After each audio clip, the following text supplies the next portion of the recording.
All right, everyone, welcome back here, SportsBook Sports, all things sports betting. I am your host, Connor, with my boy here, GA.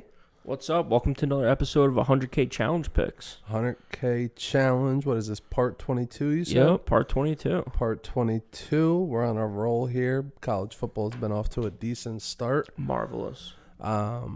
And hopefully we can keep the ball rolling. Week 2 coming up, week 1 of the NFL. Yep. Which is fucking exciting times. I don't realize how happy I am until like the day of.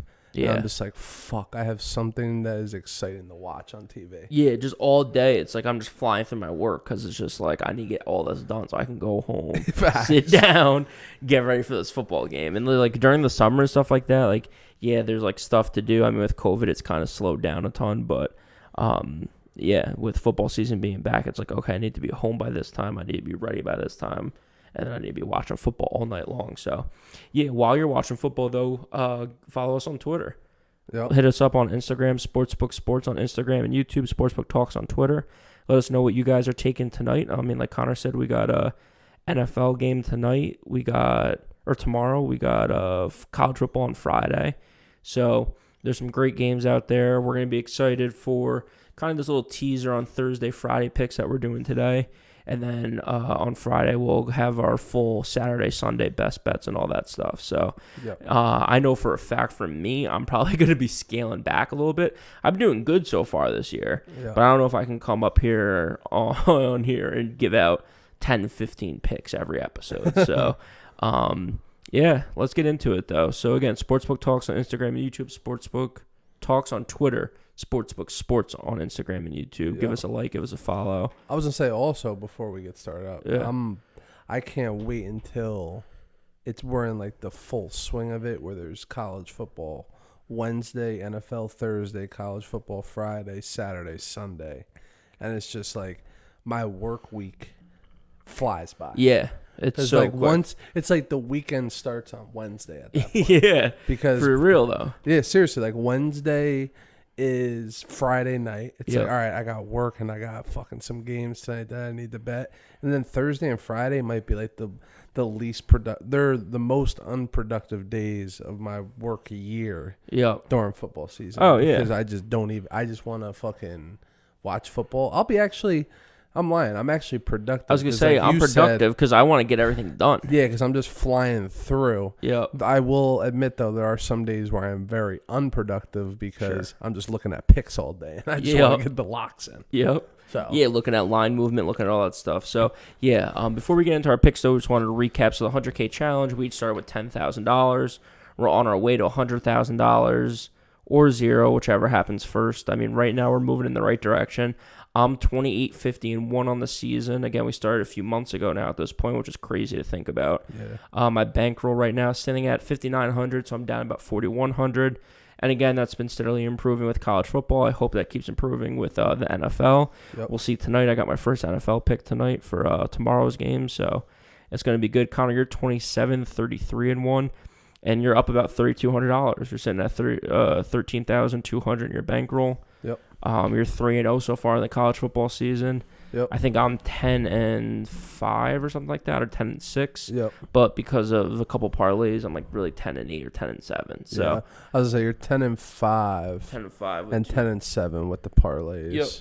So, and what just kills me too is, like, again, we say don't parlay, but that one parlay would have hit if Utah hit. Yeah. And that's how every parlay goes. But if that hit, I'm looking good. It was $12,000. So. Yeah, you'd have been lit. Yep. So, was that the last leg of it, or was that like a game involved in it?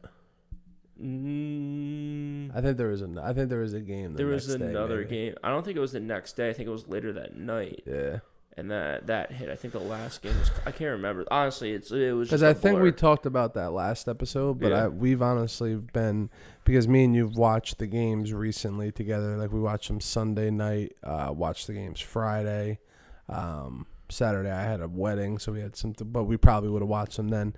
But we did a lot of live betting and hedging. Yeah, and like it really worked in our favor most of those days because we would have things occur that just made it easier to hedge, and it gave us like a lot of room to manage the risk, you know? Yeah, I mean, if you could take $100 bet and then you can hedge it out, so like either way you're winning like $300 or $350. Yeah. I'll take that every single day. Yeah, and it's like the parlays are like the big way to do it. Yep. Because obviously there's more room when you have a bigger pot to play with. But like even some of the games I had Michigan State. The Michigan State game, and I was betting to win like 2-something.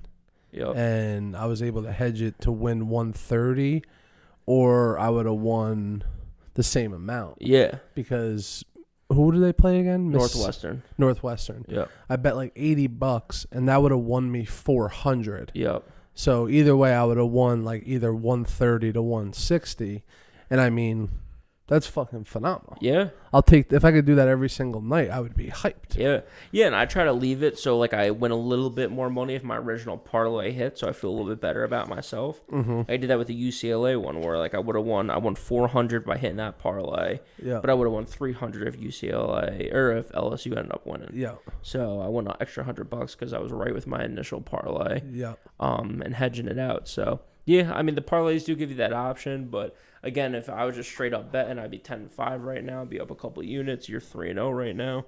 You're up a couple of units. So let's get into our picks for tonight, or for this late part of the weekend, I guess, or the week. So we have Thursday and Friday picks. Yep. Nothing obviously tonight. Tonight's Wednesday, but for me, I'm going to the Thursday night football game, and I'm looking at Tampa Bay, and I'm looking at Dallas. And the line, I think, it started at 6.5. And I think a lot of people were on Tampa Bay, and the line's just been kind of moving the wrong way for me. I like Tampa Bay probably when it originally opened if it was under a touchdown. I even liked it at 7.5 because I felt like Vegas was just trying to trick people into taking Dallas. I do think Tampa Bay is going to win this game. They probably cover, but I'm most confident in the under. Yeah. I think a lot of people look at Tampa Bay and they see all the offensive weapons. I think everyone looks at Dallas and looks at all the offensive weapons and the lack of defense. But I do think that I think Dallas is going to struggle. Like I said, I think Tampa Bay covers this. Whatever the spread gets up to, if it gets up to 8, 9, 10 points, I think Tampa Bay's at home. It's the ring ceremony. It's the first game of the season. They're going to be jacked up. They returned everyone from last year. And I think, if I remember correctly, the stat that I had that really locked it in for me was the last 4 times that Tampa Bay and Dallas have played each other, they've gone under. Yeah. So I like that trend. I like Tampa Bay at home. And I'm going to be taking, though, Tampa Bay under 52.5, 250 to win 227-27. Okay. So I was going to say, I'll probably ultimately end up tweeting out a pick there. Yep. For that game, but I'm just waiting on some live movement. I do have one play though. Yep. And that's is that for Friday? That game's Friday night? Yeah, Kansas is Friday. Yeah, yep. So I'm gonna put that in now because I think the line might keep moving down. Yep. And what did I get it at? 25? Yeah. So Kansas plus 25 versus Coastal Carolina. I mean, as you guys know, if you followed this show for the time being that we've been on, I'm big on fading the public. Yep. And I think this is just a game that fits that mold. Coastal Carolina obviously is very hyped up right now. Very well deserved. Yeah. You know, they had a great year last year. Had a good win against the Citadel, who's trash, but they did what they were supposed to do. Exactly. They didn't have a fallout. Which we saw a lot of teams week 1 not do what they're supposed to do. So that's just an encouraging sign that they came out, they won handedly. Exactly. They moved on. And that's what scares me about this bet, but that's what makes me like it is the fact that like I want to just bet Coastal Carolina so much. Yep. But the fact that the public's on them and the money's or the line's moving down just makes me want to take Kansas. And that's what I'm going to do. I was reading on them earlier because I haven't really done much research on Kansas overall, but they had. Yeah, rightfully so. Yeah, I'm fucking mixing up my words because I was going to say Buffalo because the head coach of Buffalo, Lance Leopold, is now the head coach of Kansas. Okay. He did a great job in Buffalo. Yep. Made them fucking a hell of a team out of the MAC out there. especially for being where they are. Yeah. You know what I mean? To put together an athletic program in Buffalo, I feel like in the Big 12, if he can translate to there, he might turn Kansas around in a couple years. Yep. They run the ball heavy, which I think helps them significantly in keeping this spread low, because if they can get a couple first downs and keep the time of possession in their favor, it's less time for Coastal Carolina to go out and score the ball. Yep. So that's really my reasoning behind that. Not really sure which way it's going to go as far as excuse me, as far as the defense, because Kansas really doesn't have much. Yeah. Yeah, I mean, like we talked about, their over-under prop on the year was 1. They got it already. Yeah. So they got the win last week, but they should have won. I mean, I looked at it, too. They were like an 11-point favorite last week, and they ended up winning by like a field goal. Yeah, against freaking South Dakota, who's awful. Yeah. But they have, 25 is a lot of points, and if they can keep the game slow and make it a ground and pound type game, like I said, get a couple first downs, maybe get in a touchdown, maybe get a turnover somehow. Yep. They can keep this game close, and that's sort of the way I see it going. Yeah, and also, too, I think like one of our most popular episodes that we did early on was like reverse line movement. And this, if I understand it correctly, this is like perfect reverse line movement example. 100%. So the public, was the line, I think, started at 28 or 27, and then the public was all over Coastal Carolina. I think it started out at 27, then it jumped quickly to 28, which is what it should happen if the public is betting heavy on Coastal Carolina. Definitely. And then Vegas caught on, and they moved it from 28 to 27.5 to 26 to 26.5, or however it goes. It's down at 25 now. And to your point, there's a chance it keeps going lower. So that's textbook reverse line movement, something that we talked about early on. I just wanted to bring it up here because as we get into the NFL season, as we get into the college football season, we'll be looking out for those games that do have the reverse line movement, and we'll be pointing it out because it is something. It's not perfect, but it is something that we like to keep track of, engage, and pick our spots. And when we do pick our spots, you want as many things to kind of check. You want to check as many boxes as you can when you make a bet. And to me, reverse line movement is always at the top of the list. So 100%. Can agree there. I also like the notion that you want to bet Coastal Carolina, so you're betting Kansas. That's another thing that's kind of on the top of my list, is putting in bets that you don't necessarily love. Yeah, I was going to say that's one thing that I've realized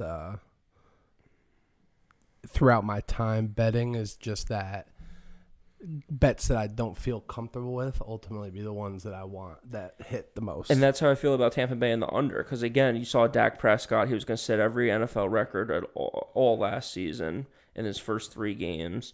Their defense, the Dallas defense, was atrocious. Tampa Bay's offense, once it got going, was unbelievable with the weapons that they have. I mean, they have 5 or 6 good pass catchers there in Tom Brady, so an incredible offensive line, good running backs. So I think a lot of people think it's going to go over.